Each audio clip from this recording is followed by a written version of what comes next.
Hello guys and welcome back to another episode of RPG Stories.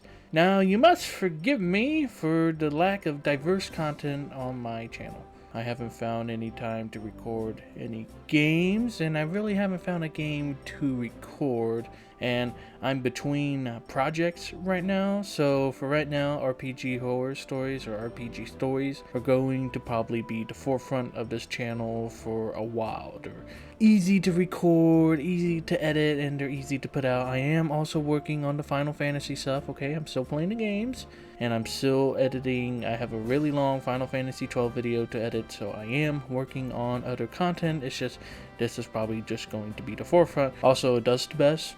Seems like that's what you guys want. I mean, the Subnautica video did really good too. But I'm going to try to find another game to play so I can try to diversify the content once more. But I am working on a lot of Blender stuff, and I'm also going to start working in a game engine. I've had a little bit of experience, but for now, just know if I'm not uploading, that's probably why, among other stuff that I can't really talk about right now. I might eventually talk about it, but for now, that's just what I'm doing. So, for those of you new to the channel, hi, I'm the Goblin King. I do RPG stuff, and right now, we're reading RPG stories.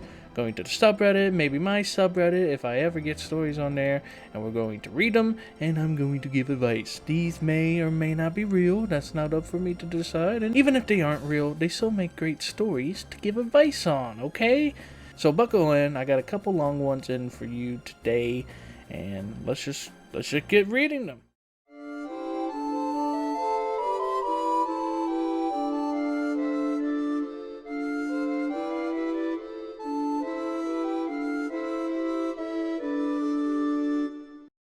Our first story comes from Critical Troll, and we have an AITA, or Am I the A-hole?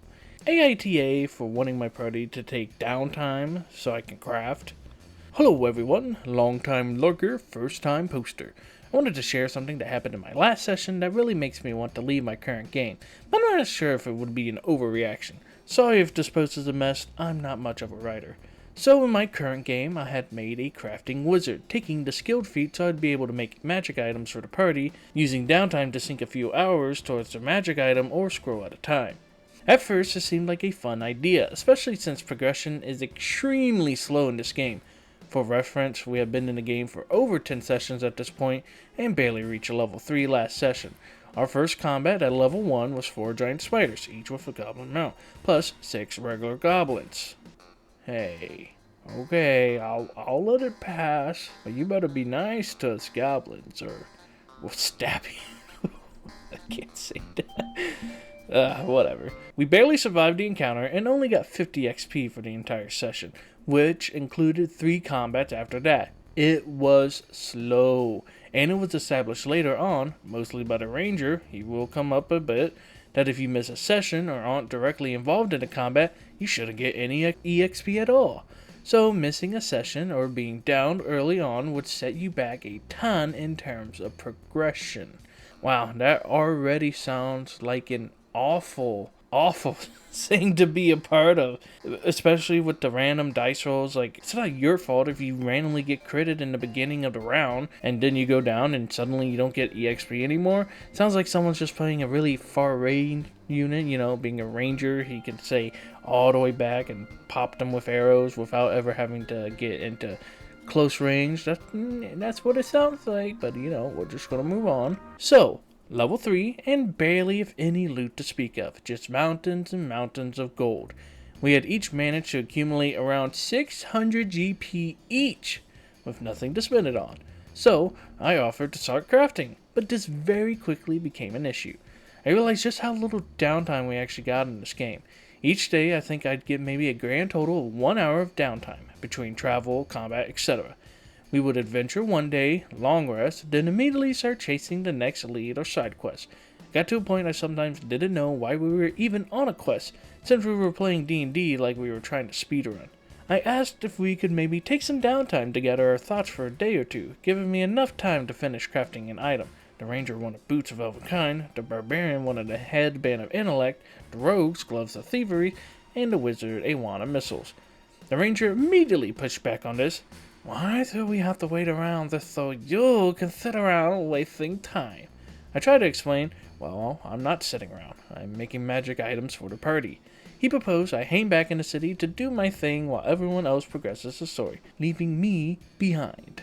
I don't like this, since that would mean I miss out on combat and AXP, effectively punishing me for trying to help the party.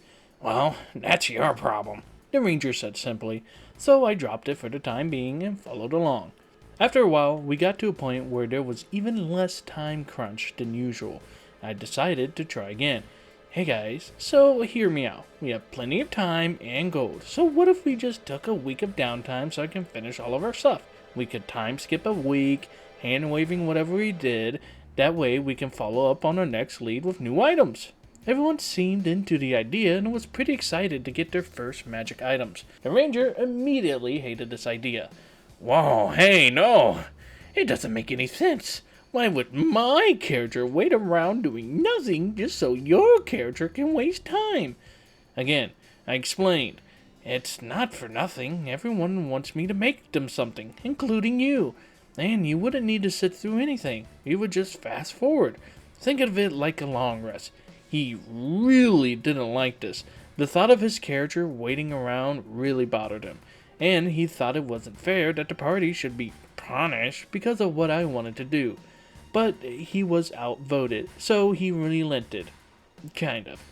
The DM tries to gloss over the week, but very quickly the ranger got his way. He started by asking if he could get info on a lead during downtime, then decided to scout. Scouting turned into travel turned into inviting the rest of the party to tag along, which turned into the DM playing out each and every adventuring day. My character and myself being left behind while day went off. I ended up just sitting there quietly, not really able to do much. The whole point of glossing over it was so I wouldn't be left behind, but it really feels like they would rather me sit at the table quietly for a session or two than have to imagine their characters not adventuring for a week for less than a minute IRL. So my main question is it unreasonable to ask for downtime, or is it kind of expected that D&D has zero downtime and players that want it get left behind? AITA? Now this is the second time I've done a AITA post, so is DOP a hole? No, obviously he's not an a-hole for wanting downtime. Downtime is, in fact, built into D&D. It might not be in the player handbook for 5e. I know it is for the new one that came out, 1D&D. I know there's downtime activities in that player handbook, but for 5e, I'm pretty sure the DMG has like an expanded list of downtime activities from crafting to running a shop. But considering it's 5e, they probably haven't read the rules anyway. Jab at ya. Jab at ya. But anyways, it sounded like the ranger was getting a bit of a DM favorite here with the whole EXP system, because obviously if the ranger went down a lot, they wouldn't recommend it. So it sounds like the ranger is taking little to no hit, which probably means he wanted to, I don't know, people like to get this like power play, and like if their character's high level than everyone else, then they're the best in the party. And it sounded like that might have been happening here in the background and not at the forefront. But the focus is on the downtime activities, and it's not unreasonable, okay? And besides, they literally said it would take less than a minute. Literally just a week of like, okay, yeah, you buy your materials, you craft it, party has new items. It's literally less than a minute, and if the way the story's going according to OP, sounds like they vehemently didn't want it, or at least the ranger did. The rest of the party seemed cool, but to fix this, you have to talk to your DM about the downtime, maybe when he's not with ranger. I don't know what the relationships of the group, they didn't say they were friends or anything, so I have no idea, but talk to your DM, and if your DM doesn't relent, or if they do agree and then they go back on their raise anyway, then it's probably just time to leave the table and find a more accommodating DM. Let's move on to our final story. Yes, only 2, but they're long, and this one's a kerblamo, okay? There's an essay warning, just for a heads up. Our last story comes from Inflatable Ducky. Creep DM tries to build his own waifu harem. Is that how you say it? Waifu? Because it's like waifu. I'm pretty sure that's how you say it. Anyways, sounds like we are going to be on a trip. This is the first time writing something on Reddit, and English is not my first language, so please be patient with me. My wife and I met the DM in university, and he seemed nerdy and like a really nice guy. He was a bit awkward at times, but nothing out of the ordinary or creepy yet. For the first sessions, the plan was that only us three would be playing, and then he would search for other players to join. Fine for us, we were hyped to try Pathfinder and learn how to play. We started character creation and something was a bit off, but I couldn't put my finger on it at the time. He began to hint to my wife that she should play a frontliner and was kinda disappointed that she chose to play a male mystic, but let it slide. At the same time, I created a female fighter. He showed me some races he deemed fitting for female characters. That should have been the first red flag, but at the time I thought he meant, what would be the best for your female fighter? And worded it awkwardly. I chose a changeling because I thought her race could make a fun plot point, overcoming her mother and all. I made her buff but girly, scars, muscles, flower crowns with a love for things that smell good. I really loved her. She was kind, strong, and loyal. The DM didn't like her at all. Man, I'm reading this so... I need to get into the flow. Lock in. In the first session, he made us roll for... Okay, well, you know what I said about locking in? I kind of want to unlock out. In the first session, he made us roll for dick/boob size of the characters. We laughed it off and I decided not to roll and let her have smaller boobs. He was upset and ignored her most of the time or was really mean towards my character. He introduced us to his world in which every character was at least bisexual. Later we found out it was so that every character, especially the women, would be into his DMPC. His DMPC was a beautiful bard lady. Everyone knew her, everyone liked her, everyone was into her. He showed us a picture he had drawn. He was a skilled artist, but boy was she sexualized. He named her after his girlfriend, so we thought, okay, maybe she is made after her liking and the horses went wild with him. He couldn't take that our characters weren't totally into her and found her suspicious after she actively stole from us. The next sessions he introduced us to his real-life girlfriend that would join our game. She was nice and fun, but meeting her started the real horror. Not because of her though. After that, the red flags were accompanied by sirens. He started to argue with us that it wasn't rape when someone used magic or potions on someone that didn't want to have sex with them, because they wouldn't remember or think they wanted it afterwards. He didn't understand why drugs or alcohol were the real-life equivalent for that stuff and why we were so sensitive with the topic. His girlfriend was on our side. After one session, he started to tell me that my character would die in the next fight. Just like that.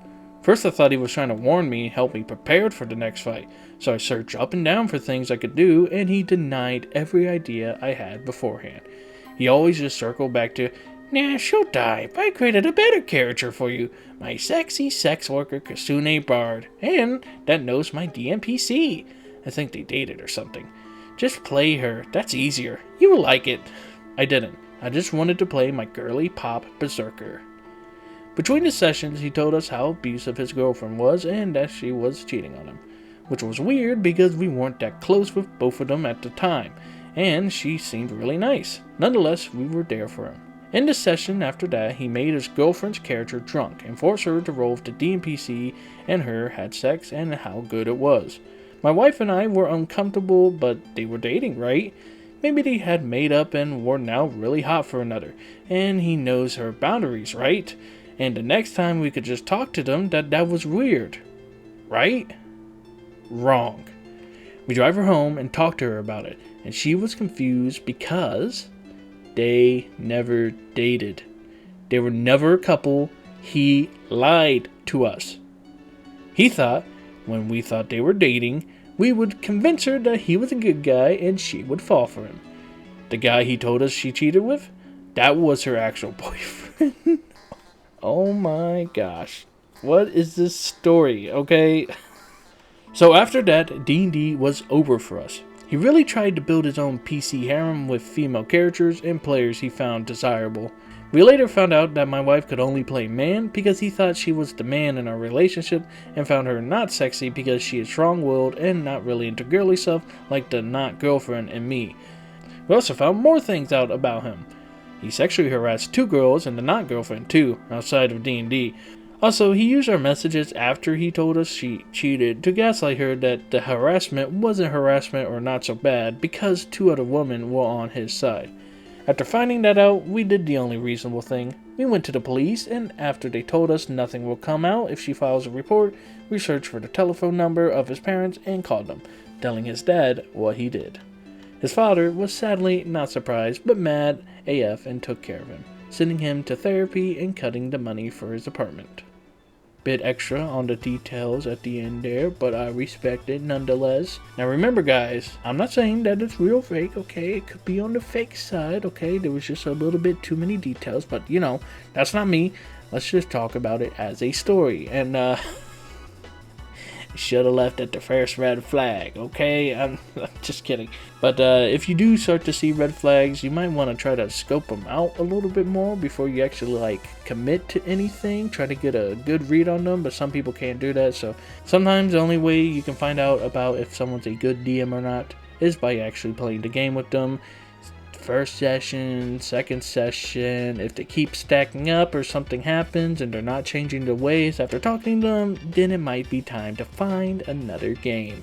Wow, it's really that simple today, huh? Really, it's just that, you know, either find another game or don't play at all. Because I can always say, no RPGs is better than a bad RPG. See, I'm keeping it fresh with the new statements, and I guess I liked reading the drama of the story. I sure hope that DM learned his lesson, and if there's all the crazy stuff in between, I'm glad they left as soon as they did. As soon as they found out that something happened, they didn't like stick around or anything. They actually decided to get up and leave, so that's a plus. So I guess just follow their advice if the same thing's happening to you. If you're in an awkward situation, or I mean, it's not always as simple as you can just get up and leave. But if it's someone you don't really know and you don't really have like a deep connection to them or like a friend or anything, then you can just get up and leave. And if you do, you should probably talk to them about it. And if you can't, it might be time to find some new friends. But as I always say, what do I know? I'm just a goblin in a cave. So, thank you guys for making it this far, and thank you to the OPs for writing these stories. Remember, you can go to my subreddit to write your own stories, be it scary, be it horror, be it tabletop, be it an MMO. You could write anything on my subreddit, and I will probably most likely read it here. Again, sorry to the previous poster. I hid those, and I still haven't found out how to unhide it. I should probably go learn how to do that. But anyways, that's on me and not on you. So once again, if you made it this far, I already said this, but I can't thank you guys enough for sticking around. And if you're new, consider subscribing. You can follow my social media in the description to find out what's happening with me if I ever upload there. But anyways, click on my name to see my other channel content. And I hope you gobs have a lot of a day. May your adventures be free from awful, horrible, terrible people.